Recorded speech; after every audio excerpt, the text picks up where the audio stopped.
Billy Epler is finally making sure that some quality pitching is making its way to Anaheim. Unfortunately, he's now the general manager of the Mets. This is Locked On MLB.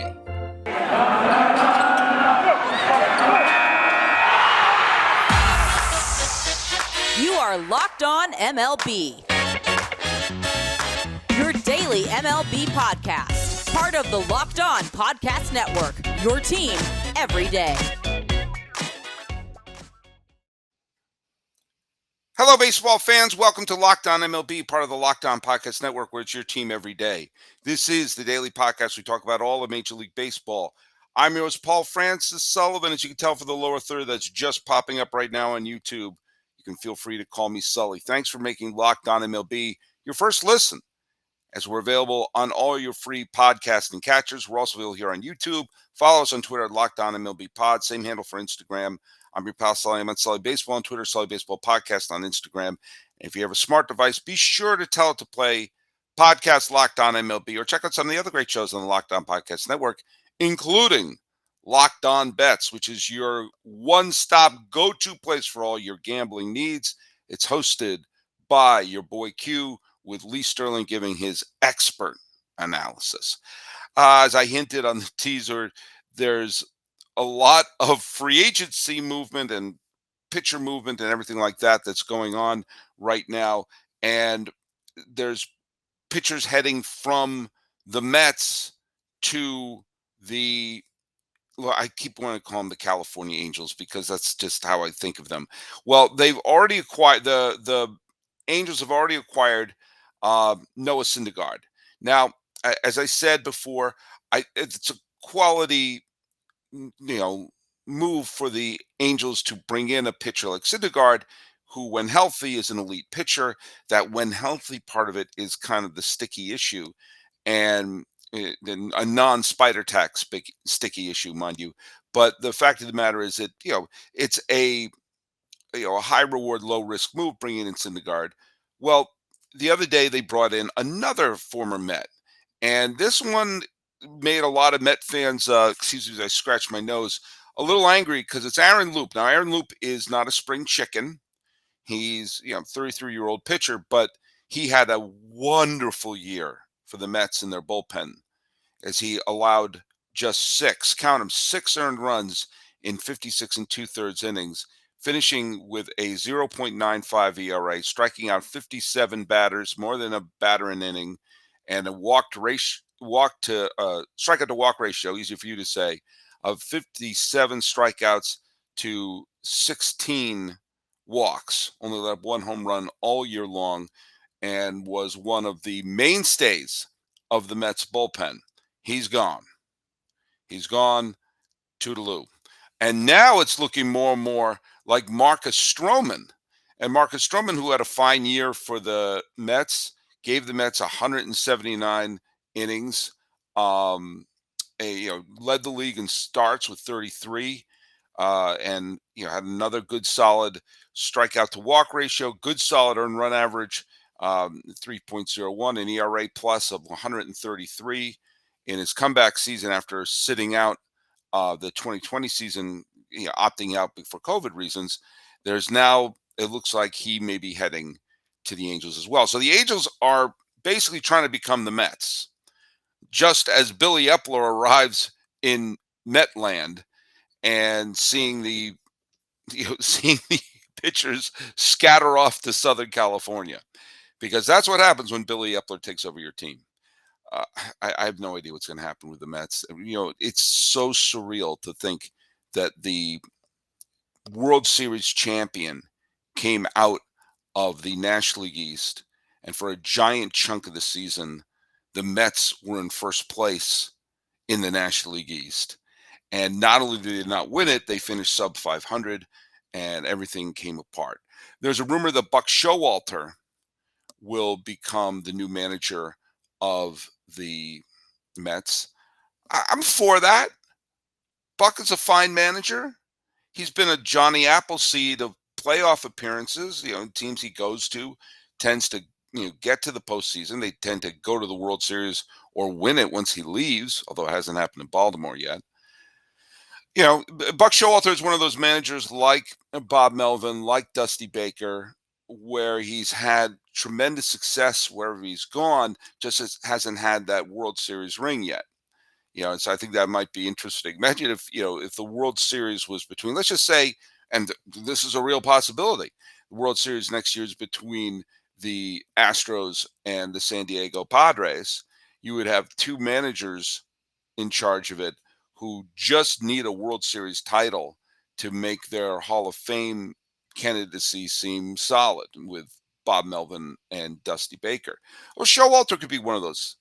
I mean, look, it still drives me batty that uh, Bruce Bochy's lieutenants, Roberto Kelly, Hensley Mullins, and Ron Wotus, aren't being given managerial jobs.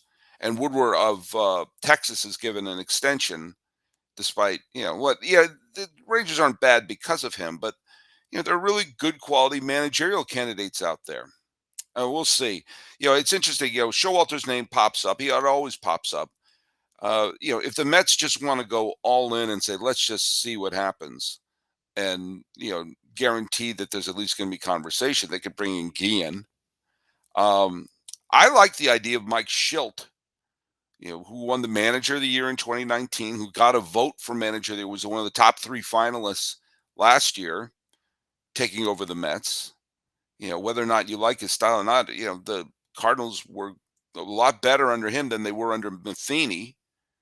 So, but it's interesting that there is this exodus of pitchers from the Mets to California, which is good in one sense for the Angels. Do I think that they're getting the epitome of health in Strowman and Syndergaard and will be a 34-year-old Loop? No. But what they are doing is they are doing what they should have been doing a long time ago, is just bringing in as many pitchers as you can. They have the AL MVP and Mike Trout on this team, and Trout is going to be back. I mean, I wonder if he would have rushed back if there was any reason to, but there's no reason to. Comes back, he's been a very durable player up until last year, and he was actually having the best season of his career, which is saying something. So you'll have a healthy and angry Mike Trout. You'll have Shohei Ohtani and at least two other pitchers. Now, here's the deal. I think the Angels should go after Scherzer. I think they should be kicking the tires on the teams like the A's or teams like the Reds, who might be trading away some of their pitchers, who might be going into a rebuild mode. Because if you get a really good starting pitcher, like an all-star caliber starting pitcher, then suddenly the acquisition of Syndergaard and Loop and possibly Strowman become depth as opposed to what you're banking on. If you, let's say, you acquire one really good starting pitcher and Strowman and Syndergaard and you have Ohtani. I mean, I'm not saying that's the 1995 Braves, but I am saying that that might be good enough to win 90 some odd games, especially if Ohtani continues to hit home runs. Some of their young players start to develop a little better, and Trout is back. And, I mentioned yesterday, I focused on Clint Frazier. I said there were two players on the Yankees that they basically designated for assignment. They've dealt away Tyler Wade already, the Yankees, and I believe he went to the Angels. And Rougned Odor is exactly the type of player who probably would have a chip on his shoulder and want to prove that he's for real still. It's beneficial for baseball to have the Angels be good. And I'm not just saying this because I'm a resident of Southern California and soon to be a graduate of California State University Fullerton. It's because the best player in baseball needs to be on the postseason stage. And the most intriguing player in baseball, Ohtani, also needs to be. These are the types of players who you need to see on your TV when it comes to October or whatever you use. And sometimes it gets confusing what devices you use to watch them. But they need to see the Angels there because you need those marquee players on those screens. Multiple screens. You know what I'm talking about. Does it sound familiar? You've got one device that lets you catch the game live. You got another one that lets you stream your favorite shows. Then you're watching sports highlights on the phone. You got your neighbor's best friend's login for the good stuff. Look, I want to tell you there's an easier way to get all that entertainment that you love without the hassle, and finally get a great way to get your television together. It's called DirecTV Stream. It brings your live TV and on-demand favorites together like never before, so you can watch your favorite sports, movies, shows all in one place. Look it, that means no more juggling remotes, no need to buy another device ever again. And the best part, there's no annual contract, so get rid of the clutter and the confusion and get your TV together with DirecTV Stream. You can learn more at directtv.com. That's directtv.com. Compatible device is required and content varies by package. And if you get a good quality pitching staff around the Angels, they're going to be a surefire bet that they will be an exciting team all year. And if you're going to make any bets, go to BetOnline. It's your number one spot for all the sports action all year long. Head to the new updated desktop or mobile website to sign up today and receive your 50% welcome bonus with promo code LOCKEDON to receive your bonus. It's not just baseball. You got football, you got pro and college hoops, NHL, boxing, UFC, and your favorite Las Vegas casino games. Don't wait to take advantage of all the amazing offers available for the 2021 season. BetOnline is the fastest and easiest way to bet on all your favorite sports. BetOnline, we're stuffed with deals this Thanksgiving. You know, the Giants are wasting no time. There was a period where it looked like, I wonder how many of our pitchers we have signed up for the year. And then all of a sudden, boom, they're going right to it. They want to get right back on the field. They want to show their 107-win season wasn't a fluke.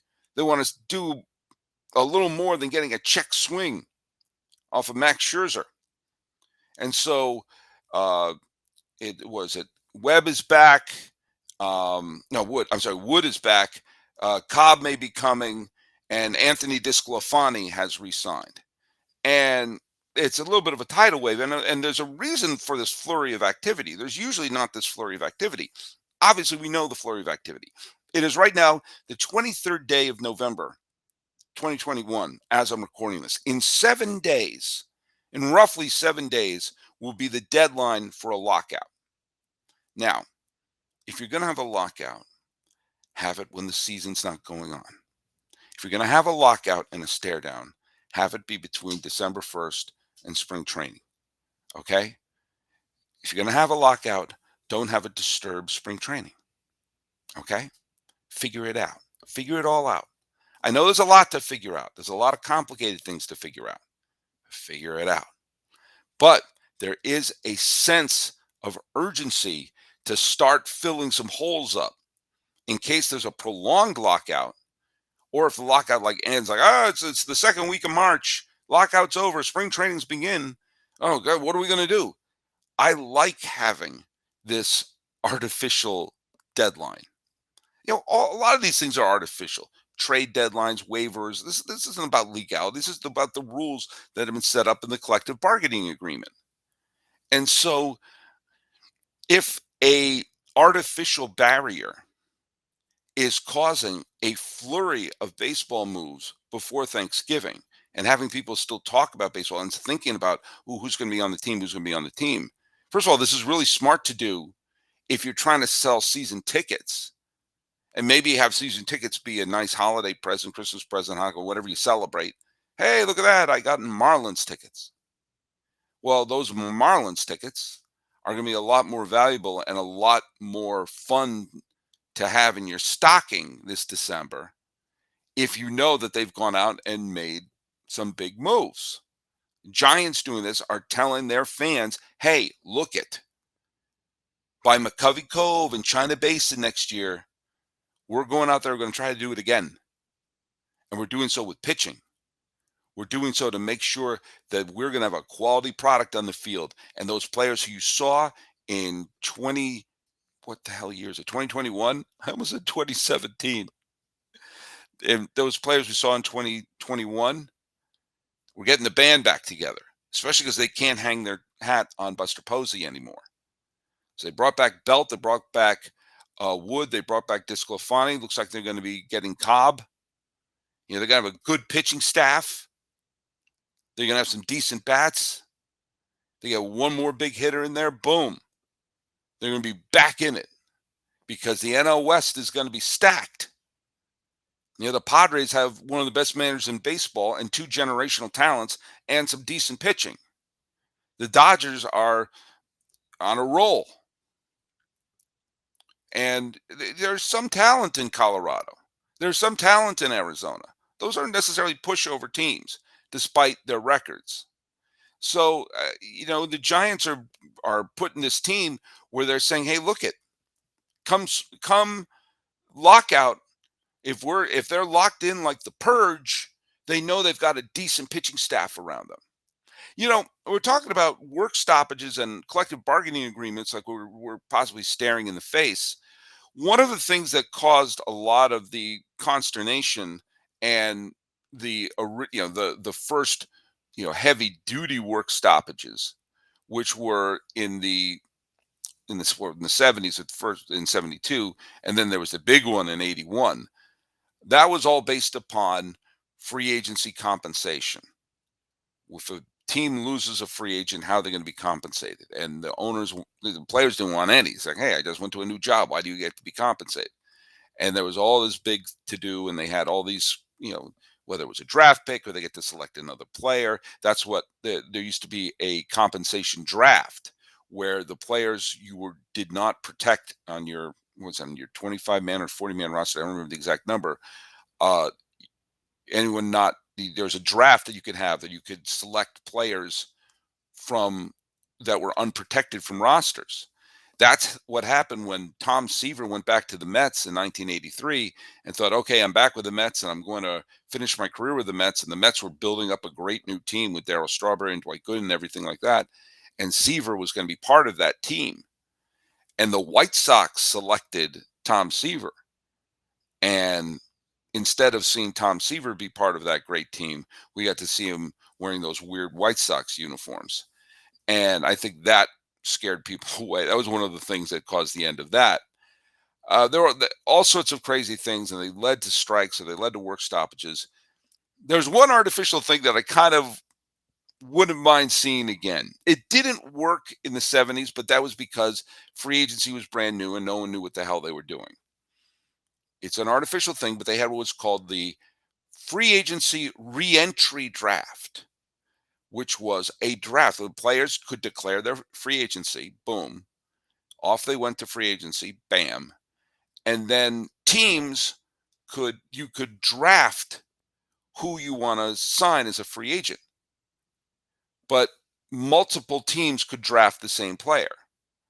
The Yankees and the Montreal Expos and one other team, I can't remember what it was, drafted Reggie Jackson when he was a free agent after his one season in Baltimore.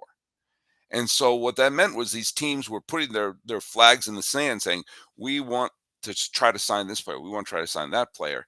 And then all of a sudden, okay, these are the teams that are going to negotiate with this player. And then you could potentially have either a bidding war or it turns into a sort of, it would be a way for a franchise to show their fans, we're trying to get better. Look, we drafted this guy. He just didn't want to sign with us. And I would love to see that. And each team be required to use like 3 picks.